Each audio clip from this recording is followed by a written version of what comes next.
So, good morning, everyone. I think introductions have already been done for what they're worth. We should dive right in, right? Why don't we begin by just taking a couple of minutes, to share a little bit about your background and where you're coming from, and that'll help shed context on the rest of the conversation. Over to you. Good morning, everyone. So myself, Jitesh Gandhi. Currently, I head product for a startup called Unicards. It's a fintech startup trying to revolutionize credit. Prior to this, I've worked with multiple companies and scaled, 0 to 1 in different phases, 0 to 1, 1 to 10. There's a company based out of Middle East. We're trying to revolutionize mass transportation, so I was heading product there, built teams, and scaled that organization. Prior to that, I was with Amazon, heading offline payments there, where we could scale Amazon Pay to over 1 million transactions per day. So that's in short about me. Hi everyone, very good morning. My name is Rama. I am the co-founder and CTO at Kioskin. Before this, I ran a failed startup. Before that, I was in Google for about 10 years. Today I would like to say a few things which would be useful for SMBs right from day 1 to day 5, and hopefully I'll contribute something to you today. Hey, hi everyone. My name is Rajoshi, but Raj for short. I am a vice president at Rento Mojo. I oversee engineering and product for the company. It's been 4 years since I've been at Rento Mojo, so I think 4 years in a startup is equal to like 40 years in a typical MNC. So I think I've almost forgotten what I was doing prior to this. But as far as I can remember, I was working for a couple of startups prior to this, and I started my career at Hero Motocorp, which was that MNC. So yeah, I mean, looking forward. Varun, over to you. Wonderful. Hi, everyone. I'm Varun. I started my career with a small company that specialized in building products. Exited that to a health tech startup many years ago called Practo. At Practo, I looked after product, engineering, business over several years. Left Practo and started another company called Acnomed, which was basically focused on streamlining the supply chain for hospitals across India. Over 4 years, we scaled that to be the largest supply chain for healthcare in the country. And last year, we merged with API Holdings, which is PharmEasy and Thyrocare and all of those. And I'm still there as the CTO and co-founder. A little bit of background on everyone here. I think, so let's kick this off. I think, actually, I think a great place to start would be with you here. Raj, so, you've been, like you mentioned, 4 years at a startup can seem like a lifetime at a larger company, right? And I'm guessing that you've seen that journey of digital transformation and increased leveraging of technology within the business over time. So, can you shed some light on what is that like? What should people prepare themselves for? What are the things to look for in each stage of that journey, right? And what are the things to optimize for? Awesome. So I have seen Rento Mojo effectively, I mean, when we started, by the way, for the uninitiated, Rento Mojo is a company which is into furniture and appliance rentals, right? So just like how you have apartment rentals, we offer products on rent. Now, when we started this journey way back in the day, in the beginning, money is always tight, and especially a company which is like asset heavy requires a lot of financing, especially a lot of debt financing, and we all know the cycle. Equity brings in debt, or cash generating companies effectively will bring in debt. So in the beginning, money was always going to be tough. So we all understand engineering, while at scale, it can bring you grand levels of success in terms of monetary success, in terms of revenue, etc. But when you start off with technology, it's always going to be expensive. The initial indirect cost is very, very high. So then we had to decide what we were going to spend on. I think that's the first important decision that most people will have to take whenever they start off any venture with technology sitting at either a core or very close to a core level. So the way we positioned our roadmap was we started by building, by leveraging technology to build proper reporting first. I think the most important thing here is that when you try to quickly scale up, you are operating in several different demographics. You were mentioning about starting with a single customer group, but unfortunately the reality is when you're taking equity money from somebody, they will want you to capture the world in like a second. So when you try to scale in all directions, multiple TGs, multiple demographics, then the idea is, first and foremost, technology should bring in very, very sound reporting. Information that you are being provided via your tech systems, via your information capturing, whatever methodology or process you're using should be very, very accurate. So that you understand ki whatever business gamble you're taking is either successful or is failing, and you need to go back to the drawing board and figure out something else. So the entire journey always starts with that. As you understand ki what is the best path to take in terms of, let's say, a pricing logic, or let's say a display experience for customers in case of, let's say, an e-commerce website or something, then you start building business intelligence into the tech infra itself, so that now you have started to automate your growth scale process. Finally, when you've reached, at least by the way, this journey is very, very personal to me and to Rentomojo. So finally, when you reach a stage where you can really afford to then leverage tech for optimizations, wherein the actual bottom line will get affected now, that primarily comes at a very, very later stage. So I understand a lot of people initially when they start investing into technologies, they start by optimizing first. But I personally feel that's not a correct approach. Instead, work with your investors, work with your partners, figure out that this is a goal. Beyond this, there's no point of proceeding with tech infra. I hope this makes a little sense, but yeah, that's typically the kind of journeys that we have maintained. Wonderful, thank you for sharing.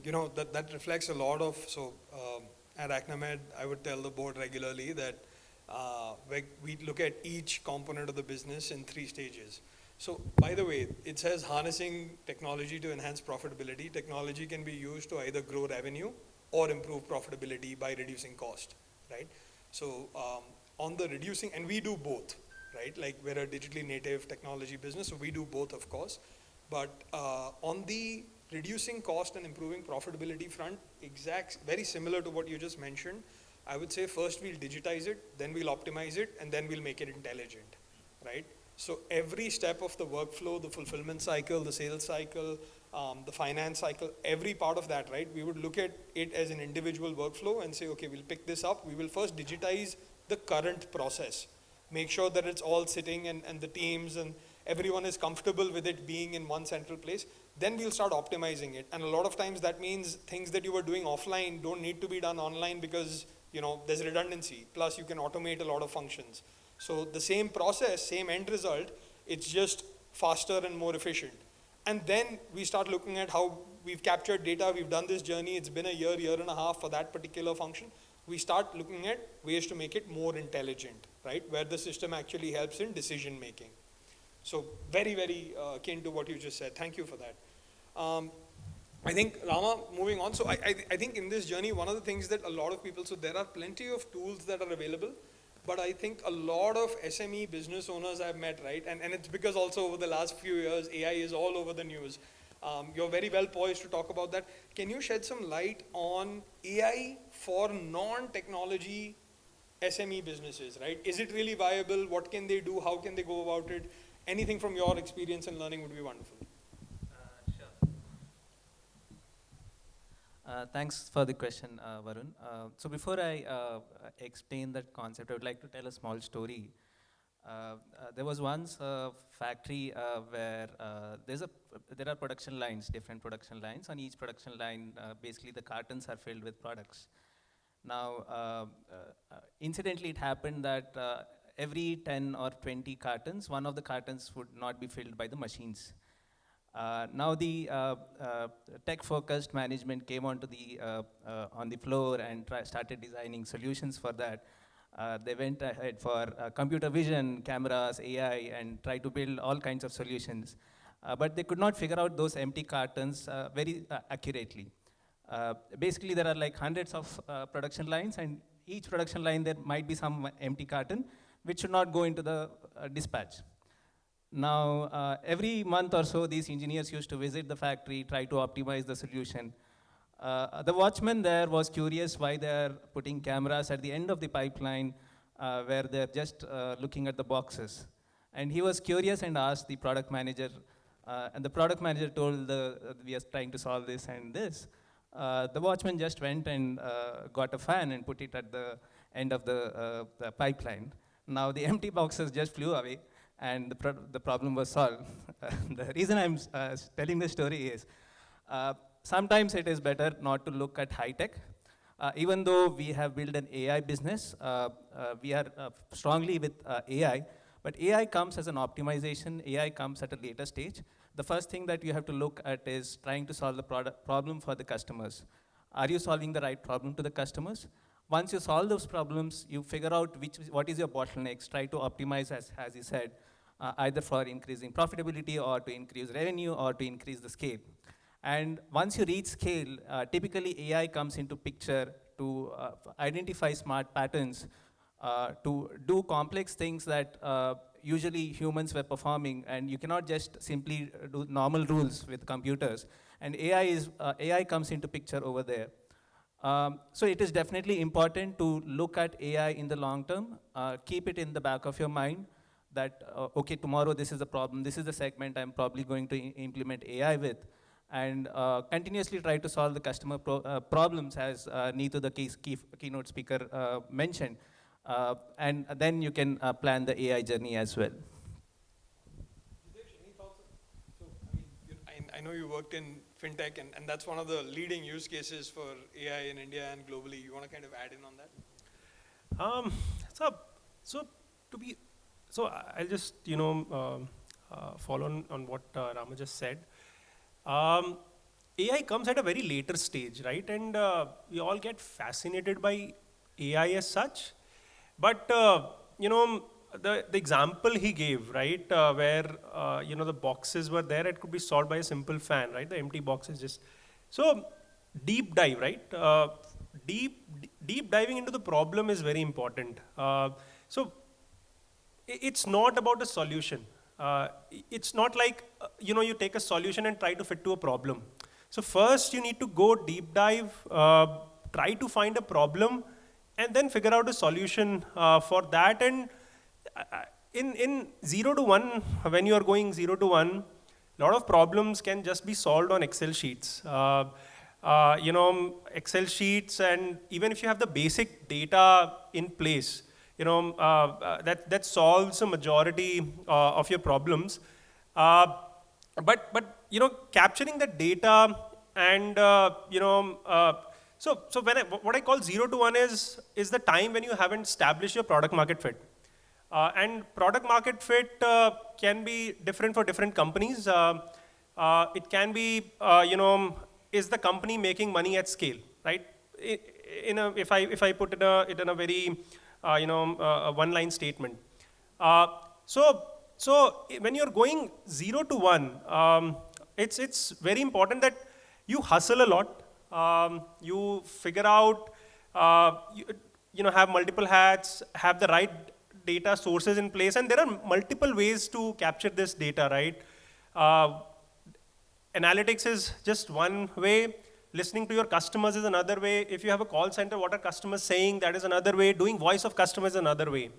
Right? So if you just capture the data, deep dive into the problem, and just go about solving it, AI comes at a much later stage where your business have scaled and you have enough data to sort of train those models and to make those decisions. Yeah. I think, what's interesting is, actually, I think all 4 panelists come from businesses which are in some way or the other a little bit digitally native. And we have in-house R&D and engineering teams. In a traditional SMB setup, right, like that's not always the case. Because it's a very serious investment, right? And so one of the things I think I would like to add to this particular point is one of the easier ways to get access to useful artificial intelligence in your business, right, is to actually look at external tools. Case in point, I'm sure that none of us worry about building a CRM instead of using a fresh desk, right? Now, ticket escalation, auto responses intelligently are very good examples of machine learning that are built into that customer support desk or that CRM tool. Similarly, in Zoho, you have lead evaluation and qualification, hot, warm, based on metrics. Now, so when you look at external tools, there is actually the opportunity to leverage machine learning or artificial intelligence for your business much earlier on in the journey, because those products and platforms are leveraging not just your data, which takes time, like everyone mentioned, to clean, to standardize, to build up, right? So wherever you feel that you have a use case that many other businesses may be having, looking at an external tool that's best in class and powered by machine learning could be one of the ways in which smaller businesses can leverage that. Which I think leads us very naturally into another point. How do you decide whether you should buy something or you should hire some people and build something of your own, right? I'd love to get everyone's thoughts on that, because I know that at the end of the day, it all comes down to budget and ROI, right? Like as a small business owner, you have to make sure that your balance sheet stays a certain way. Why don't you begin here? See, I think I won't treat this as a very professional seminar. I'll call it for what it is. See, when you start off, when especially companies, I'm going to only be speaking from a reference standpoint of typically companies who get in a decent amount of equity in the beginning. At that time, you have money. So the way we started is, ki paisa hai uda do, right? But eventually, as you grow, as you mature in a business, now that for us, we are a profitable business, and for us, that's the one metric that matters at the end of the day. The best way to decide between buying and, let's say, building your own tool stems from the fact that what is your, there are three things that matter here, to be honest. One is, what is your engineering team setup, to be honest. See, one of the biggest things that we try to do always is to hire the best engineer. But that's actually not true. The best engineer is the one who is right for your team. So I'll go a little technical here. So let's say, for example, our entire stack, for example, is both front-end and back-end is built on JavaScript. We wanted to have a unified code base. And that is why all of the engineers that we have are highly interchangeable, right? Because of this ability of engineers to interchange between various roles, we had the luxury of building a lot of tools in-house, right? But the only reason why we decided to build certain tools in-house were either the solution that exists in the market, which is generally a one-size-fits-all, wouldn't solve our highly customized requirements. That is one of the decision-making points here.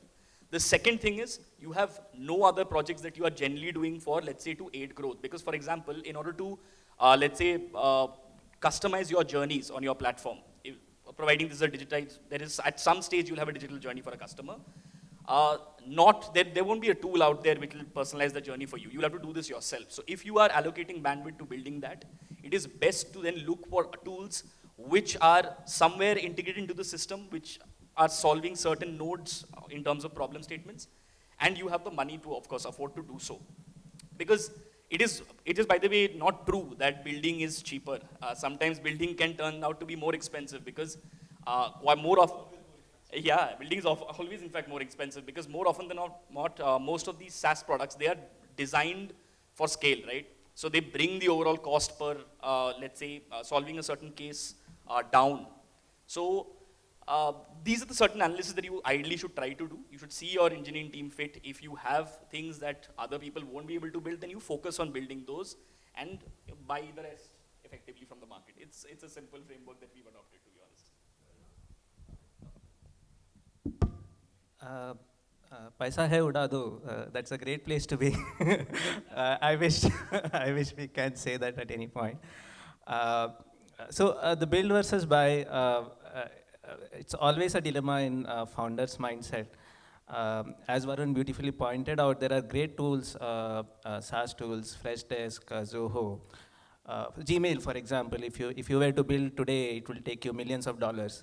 But they're giving you like 150 rupees per month, like that cheap. So many features, so many functionalities.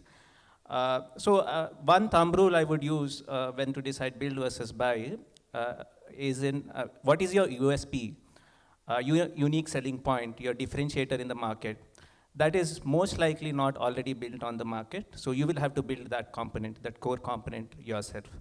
Everything else you'll probably use off-the-shelf SaaS products. For example, if you're an e-commerce company, you will focus on building a great product.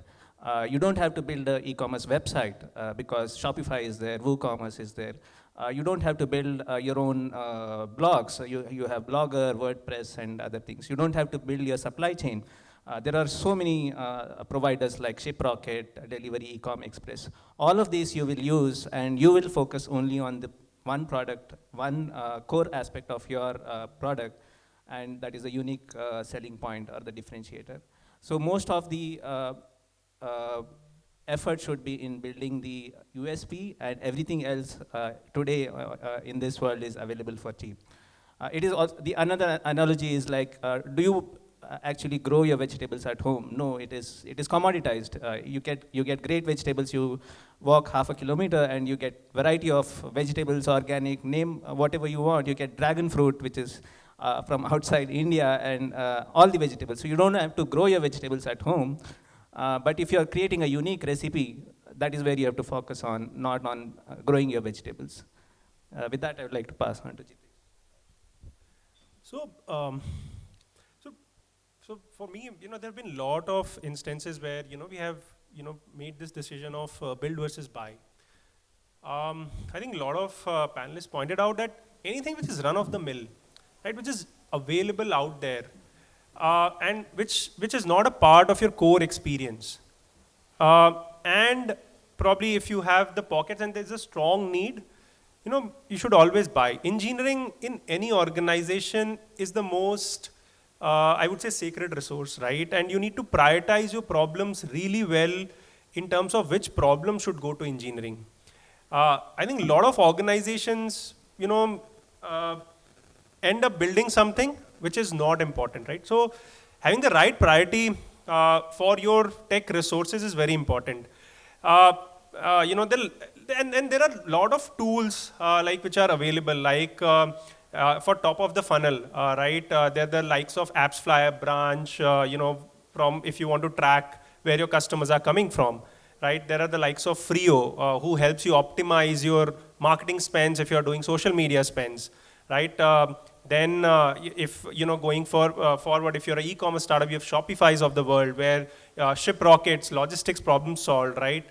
But say when it comes to, core of your experience, like for us, let me take an example.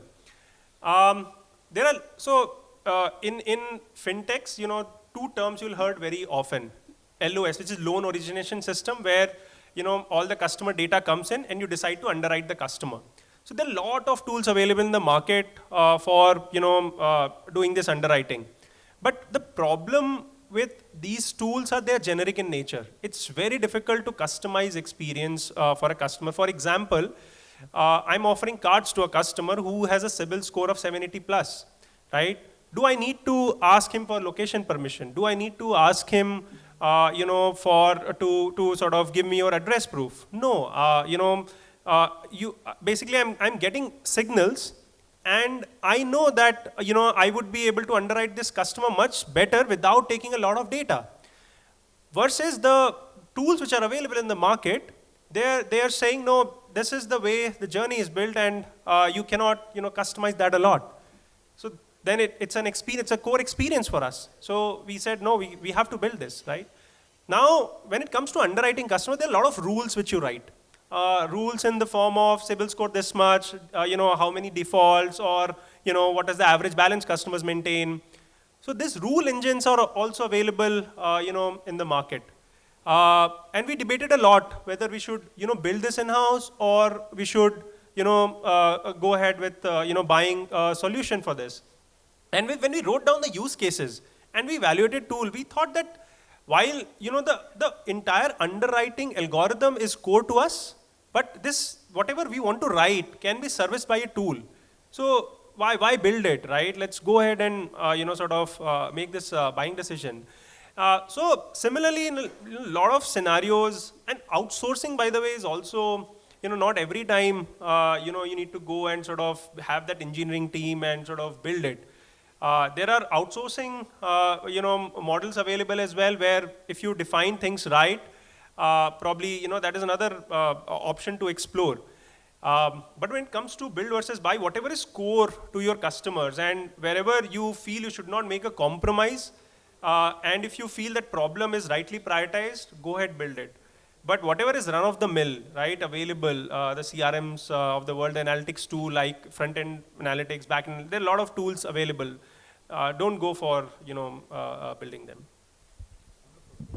Yeah, so I think, great. I think in essence, prioritize and know what your problems are, or in another way, what your unique propositions are. And those are the ones that you double down on and get exactly right. And everywhere else, you should kind of optimize on cost and ROI and look at off-the-shelf, ready-made products and solutions for your business, right? I think one kind of lens or light I'll add on this, it depends also, in my experience, on where you as a founder or promoter and your business are in the digital transformation journey overall, right? If you're already very comfortable in using systems and all of that, then your ability as an individual and as a team to identify what are the USPs, what is not available, and what we should build becomes a lot more. But if you're in the journey where your business is not digital at all right now, you have limited use email and Excel and WhatsApp ke alawa kuch, you're not using, then I would say forget about building for the first year or two. Identify what is the process and the value delivery in your business. What are each of those steps? Talk to some great product and technology people like this about those specific steps. They'll help you discover that there are wonderful tools that can solve those. And as you start using them, another big reason to kind of build is interconnectivity. So with scale, having a lot of these independent departmental problems or functional or stage-wise problems solved with third parties also becomes a bottleneck, because you need an interconnected, seamless workflow. And that's where also many companies then take the leap and decide to build something either in-house or with an agency. So yeah, I think that's everything. We should open the floor up to any kind of Q&A that the audience may have. Thank you, everyone. Yeah.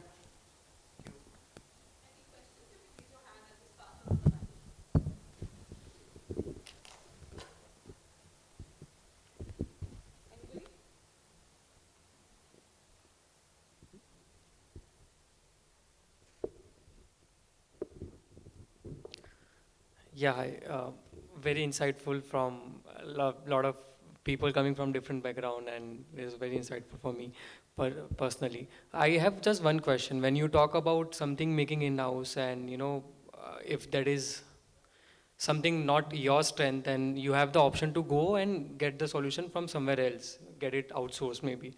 But there is a challenge there too. A lot of times we don't know like who would be the best choice for getting this problem solved. And like people know about Shiprocket because it has made a lot of noise, but you talked about some social media marketing tool, free or something.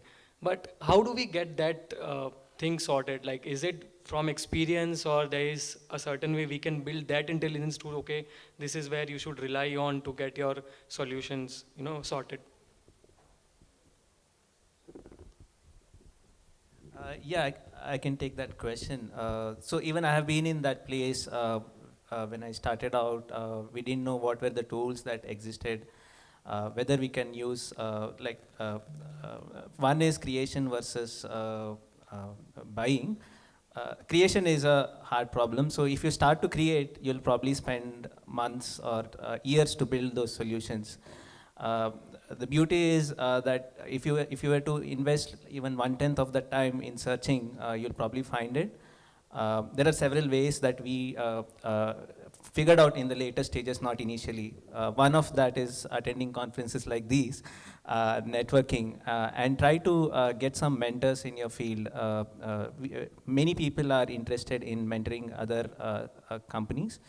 You can just, if you ping 10 people on LinkedIn, let's say, at least one will respond and say, I'm okay to help you out. You can preemptively say that I'll only request 1 hour per month. And even that 1 hour can save you like weeks of effort. Just mentioning the tool that Dijesh was mentioning can save a lot of time for you in your business. So finding mentors is, even Varun also pointed out that finding mentors is very crucial. As you grow and as you get investments, or as you enter into VC world, the VCs also help you a lot because they have seen a lot of similar companies. But for companies like you, where you have bootstrapped your own company, not looking for external funds, you definitely have to look out for mentors. You definitely have to look at companies. One hack I would say is I would look at similar companies and try to find their founders on YouTube. They leak out their secrets whenever they're speaking on YouTube and catch those words and further research on those. Definitely you can go and find out, but you should definitely spend more time on searching rather than building your own. Building your own is very costly. If you have the ability, build it. But if not, you definitely have to search and try to network and find out. Hope that answered your question.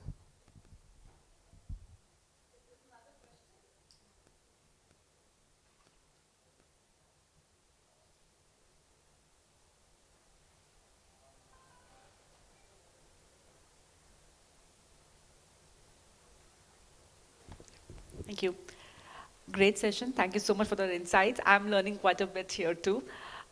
So what are your advice for non-tech founders who are building a tech solution like EdTech, right? And I've seen quite often that they invariably face a lot of hurdles when they build, even if it's outsourced or they're building it in-house. The time frames go wrong, the features that they wanted are not working out. So they're always frustrated, their launch is always delayed. So what would your advice be to these kind of non-tech founders? Launch is always delayed. That's So you take know. that as a given then. Yeah, but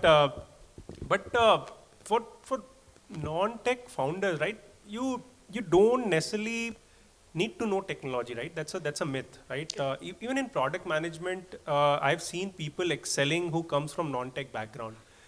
As long as you're asking the right question, as long as the thought process and the framework so to solve a problem is right.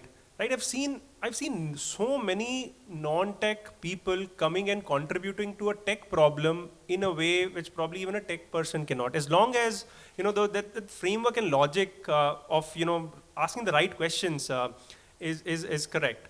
Apart from that, when it comes to building even by outsourcing or you need to define the use case properly. A lot of times the projects get delayed because whoever is building it gets stuck somewhere where they don't know what to do, right? So especially if and I try to identify the critical path, right? What in your project is going to take the maximum time, and you need to ensure that you don't let even a day slip on that, right? So something which helps is when you are launching something or when you're building a product, have those daily sync ups. Try to understand the progress, try to be, more involved in those critical products and answer those questions where the technology team is stuck, define the use cases well, and more so, if you still feel that, you're not getting a hang of it, have someone whom you can trust, who can sort of drive these things for you. So these are, some things from my side. I'll add on to that. I think when you zoom out for a second and you say that they're looking to build an education technology business, I think it becomes strategically critical for them to have a technologist in their team that they trust, right? Because while you can get something built and get off the ground, fundamentally, if you're building an education business, you want to set up a school or college, you don't need a technologist. You'll suffer through, you'll get a stable version of your solution at some point, right? But it is not central to the business. It is like launching a new fund and not having an investment professional, right? Like that it's very core to it, right? I can't launch a school without someone who's been a teacher. So it's kind of that in my mind. And I think like you mentioned, think of it like translation. You go to China, right? No one is speaking your language. You are not speaking their language. You need a translator who you trust. It doesn't have to be a translator who's the best in the world. It doesn't have to be a translator who knows what every word means in both languages or what every phrase means. It just needs to be someone who can bridge that trust deficit gap and improve communication between, let's say, engineering and business, right? So I would say that spend the time, find someone, doesn't have to be the most experienced, doesn't have to be able to do everything themselves, but has to understand what the agency or technology team is doing and has to understand where the business needs are coming from and kind of bridge that gap.